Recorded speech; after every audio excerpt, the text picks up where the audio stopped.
Salve, salve, CACDista! Bem-vinda e bem-vindo ao nosso resumo semanal com o que de mais importante aconteceu na semana entre os dias 27 de maio e 3 de junho, o dia em que estamos gravando o nosso podcast. O conflito na Ucrânia completa 100 dias com 2 destaques. A União Europeia chegou a um consenso para aplicar um embargo parcial ao petróleo russo e os Estados Unidos confirmaram o envio de sistemas avançados de mísseis de médio alcance ao governo ucraniano. Ainda falando de Estados Unidos, como parte da política de contenção da China, o governo norte-americano anunciou uma iniciativa comercial com Taiwan. A China também quer expandir sua área de influência. A diplomacia chinesa tentou, mas ainda não conseguiu celebrar acordos de cooperação com ilhas do Pacífico. No Oriente Médio, destaque para o primeiro acordo de livre comércio entre Israel e um país árabe, os Emirados Árabes Unidos. Também falamos da agenda do chanceler Carlos França em sua visita oficial a Angola. Tudo isso em detalhes você acompanha agora no nosso podcast. Os membros da União Europeia chegaram a um acordo para implantar um embargo ao petróleo russo como punição pela invasão à Ucrânia. A decisão foi anunciada na segunda, dia 30. O embargo não será total, será parcial. Cobrirá imediatamente mais de 2/3 das importações de petróleo da Rússia. Até o fim do ano, a meta é chegar a 90%. O embargo não é completo porque ele vale apenas para o petróleo russo que chega por meio de petroleiros. Não vale para o petróleo que chega por meio dos oleodutos que abastecem Hungria, República Tcheca e Eslováquia. Esses oleodutos vão continuar funcionando. Foi a solução encontrada para conseguir o apoio principalmente da Hungria de Viktor Orbán, que já tinha afirmado que só não vetaria o acordo se os oleodutos ficassem de fora do embargo. De todo o petróleo que a Europa importa do resto do mundo, 27% vem da Rússia. Com o gás natural, a dependência de Moscou é ainda maior. Gás russo representa 40% de todo o gás natural importado pela Europa. A Comissão Europeia, o órgão executivo da União Europeia, calculou em abril que a Rússia recebia cerca de 1 bilhão de euros por dia vendendo hidrocarbonetos para a Europa. Entre outras medidas no novo pacote de sanções, estão a retirada de um dos maiores bancos russos, o Sberbank, do Sistema Internacional de Pagamentos SWIFT, além do banimento de mais 3 emissoras estatais russas e sanções a indivíduos considerados responsáveis por crimes de guerra na Ucrânia. Ainda sobre as consequências do conflito na Ucrânia, o presidente dos Estados Unidos, Joe Biden, confirmou que o país fornecerá novos sistemas de mísseis de médio alcance de alta tecnologia, um tipo de arma que os líderes ucranianos vinham pedindo para receber enquanto lutam para deter o avanço russo na região do Donbass. Os lançadores fazem parte de um novo pacote de ajuda de segurança à Ucrânia, no valor de 700 milhões de dólares, que vai incluir ainda helicópteros, sistemas de armas antitanque, veículos táticos, peças de reposição, entre outros itens. Em um editorial no New York Times, publicado na terça-feira, dia 31 de maio, Biden disse que o objetivo dos Estados Unidos é ver uma Ucrânia democrática, independente, soberana e próspera com os meios para dissuadir e se defender contra novas agressões. O presidente disse que o novo carregamento de armas permitirá que os ucranianos ataquem com mais precisão os principais alvos no campo de batalha. Joe Biden vinculou o fornecimento das armas ao compromisso ucraniano de não utilizá-las para efetuar ataques dentro da Rússia. No editorial, Biden ressaltou que as novas medidas não significam que os Estados Unidos estejam procurando entrar em conflito diretamente com a Rússia. Segue um trecho. Abre aspas, não estamos encorajando ou permitindo que a Ucrânia ataque além de suas fronteiras. Não queremos prolongar a guerra apenas para infligir dor à Rússia, fecha aspas. No dia seguinte, na quarta-feira, o porta-voz presidencial russo disse em sua entrevista coletiva que a Rússia não confia nas garantias da Ucrânia de que o sistema de mísseis não será usado para atacar o território russo e acusou os Estados Unidos de acerrar as tensões da guerra. Horas depois, o chanceler russo, Sergei Lavrov, disse que o fornecimento dos lançadores de mísseis poderia ampliar o conflito ao criar o risco de arrastar um terceiro país para os combates. O assunto ainda é política externa norte-americana. Nesta quarta-feira, dia 1º, os Estados Unidos e Taiwan divulgaram uma nova iniciativa comercial. Uma primeira reunião sobre o acordo, que prevê ações em várias áreas do comércio, está prevista para acontecer este mês em Washington, sob os auspícios do Instituto Americano de Taiwan e do TECRO, que é o Escritório de Representação Econômica e Cultural de Taipei, nos Estados Unidos. Na ausência de relações diplomáticas formais, o TECRO representa os interesses de Taiwan nos Estados Unidos e funciona como uma embaixada de fato. Na quinta, dia 2, a China expressou sua oposição às negociações comerciais entre Estados Unidos e Taiwan, que Pequim considera parte do seu território. Disse o porta-voz do Ministério do Comércio chinês, abre aspas, a China se opõe de modo veemente a qualquer forma de intercâmbio oficial entre qualquer país e Taiwan, incluindo a negociação e assinatura de um acordo econômico e comercial com conotações soberanas e caráter oficial. Fecha aspas.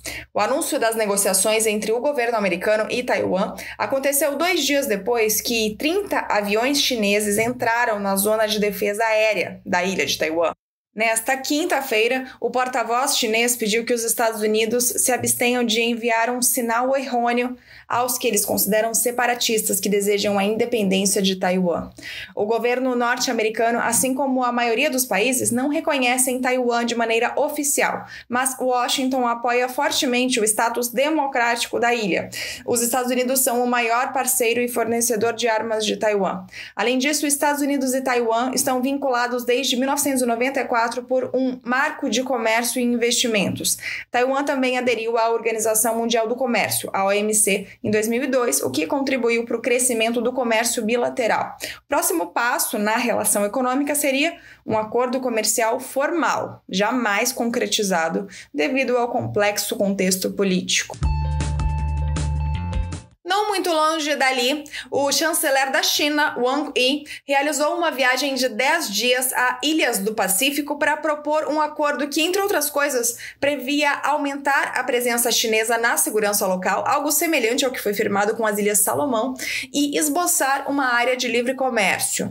Só que, durante a reunião final entre o chanceler chinês e seus homólogos da região, na segunda, dia 30, 10 países da região não aceitaram o modelo de cooperação proposto por Pequim.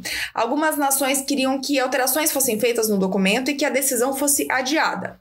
O principal enfoque do pacto proposto por Pequim estava na área de segurança. O documento propunha expandir a cooperação China-Pacífico na área policial e no combate ao crime transnacional. Também sugeria que a China treinasse agentes desses países, além de ajudar no aprimoramento de técnicas como autópsia forense. Parcerias nas áreas de cibersegurança, governança de dados, infraestrutura, energia e pesca também são mencionadas. O pacto sugere ainda a criação de uma área de livre comércio. Países do Ocidente, em especial os Estados Unidos, se opõem à influência chinesa na região. O Departamento de Estado norte-americano chegou a dizer para países do Pacífico Sul que desconfiassem do que chamou de acordos obscuros e vagos, com pouca transparência. Na semana passada, dia 23 de maio, o presidente dos Estados Unidos, Joe Biden, que também tem muito interesse em expandir sua área de influência para essa região, anunciou que 12 países aderiram ao Quadro Econômico Indo-Pacífico, um novo pacto comercial que pretende aproximar os Estados Unidos de economias asiáticas em questões como cadeias de suprimentos, comércio digital, energia limpa e esforços anticorrupção. Austrália, Índia, Japão, Coreia do Sul e Nova Zelândia estão entre os signatários, assim como Brunei, Indonésia, Malásia, Filipinas, Singapura, Tailândia e Vietnã. Junto com os Estados Unidos, essas nações representam 40% do PIB global. Agora falamos de Oriente Médio. Na terça, dia 31, Israel e Emirados Árabes Unidos assinaram um acordo de livre comércio. É o primeiro acordo do tipo realizado entre Israel e um país árabe. As tarifas serão removidas ou reduzidas em 96% para mercadorias comercializadas entre os países. Os Emirados Árabes Unidos prevêem que o Acordo de Parceria Econômica Abrangente, é o nome do acordo, aumentará o comércio bilateral anual para mais de 10 bilhões de dólares em 5 anos. A maioria das taxas deve ser eliminada imediatamente, enquanto outras serão removidas no prazo de 3 a 5 anos. Alguns produtos ainda estarão sujeitos a tarifas alfandegárias, mas a uma taxa mais baixa. A iniciativa é um desdobramento dos chamados Acordos de Abraão, assinados em 2020 por Israel e países árabes, entre eles Emirados Árabes Unidos, Bahrein e Marrocos. Os tratados foram intermediados na época pelo governo dos Estados Unidos e são considerados o mais importante avanço em décadas na busca pelo fim do conflito entre árabes e israelenses, que, no entanto, está longe do fim, já que os palestinos não apoiam esses acordos. Finalizamos com um pouco de política externa brasileira. O chanceler Carlos França está em visita oficial a Luanda, em Angola, entre os dias 1º e 3 de junho. Na agenda do ministro estão 2 reuniões importantes. A 3ª reunião da Comissão Bilateral de Alto Nível Brasil-Angola, CEBAM, e a 27ª reunião ordinária do Conselho de Ministros da Comunidade dos Países de Língua Portuguesa, a CPLP.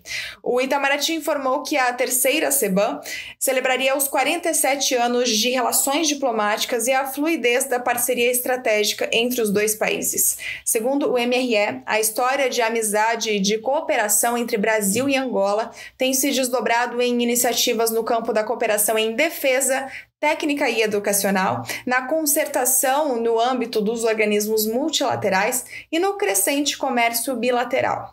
O ministro Carlos França também teve a missão de anunciar a Angola a aprovação pelo governo brasileiro do Acordo de Cooperação no domínio da defesa entre Brasil e Angola. Já na reunião ministerial da CPLP, estavam previstos temas como a cooperação econômica, que é uma prioridade da presidência de turno angolana, assumida em julho de 2021.